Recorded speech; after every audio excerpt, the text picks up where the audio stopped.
ရိုးရိုးအချိုပွဲတွေစားရတာညင်းငွေနေပြီလားပါစက်ထဲထည့်လိုက်တာနဲ့အရေးပြောသွားမယ်ဒီ Oreo chocolate cheesecake လေးကိုကြည့်လိုက်ပါအောင်အကောင်းဆုံးအချက်ကတော့ oven သုံးစရာမလိုပဲအိမ်မှာအလွယ်တကူလုပ်နိုင်တာပါပဲပထမဆုံးအနေနဲ့အဓိက Oreo biscuit 130 gram ကိုကျင်းညက်နေအောင်ထောင်ပြီးအရေးပြောနေတဲ့ထောက်ပတ်60 gram နဲ့ရောမွေလိုက်ပါပြီးရင်တော့ပုံစံခွဲထဲထည့်ပြီးတခြားဖိသိမ့်ပေးပါပြီးတာနဲ့ရေခဲသေးတာအေးအေးခန့်ထဲမှာ15မိနစ်လောက်အေးအေးခန့်ထားလိုက်ပါအခုတော့ဤစိတ်နေတဲ့ cream လေးလို့ဖို့ gelatin 10 gram ကိုရေနွေးနွေးလေးနဲ့ဖျော်ထားတဲ့နွားနို့90 gram ထဲထည့်မွေးထားပါ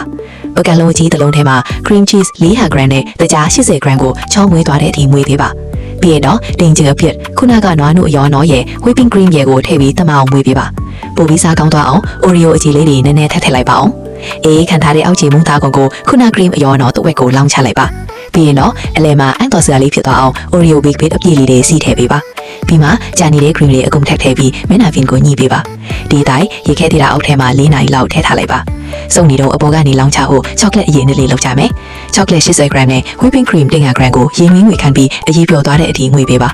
ကဲရင်ခုန်စရာအချိန်လေးရောက်လာပါပြီကိန်းမုံလေးကိုခွက်ထဲကထုတ်ပြီးခုနလုပ်ထားတဲ့ chocolate အရေးလေးအပေါ်ကနေလောင်းချလိုက်ပါအလားစင်ဖို့ coffee ဆေးပုံ chocolate လေးတင်ပေးလိုက်ပါကိန်းမုံရဲ့အလွာလေးတွေကိုကြည့်လိုက်ပါဦး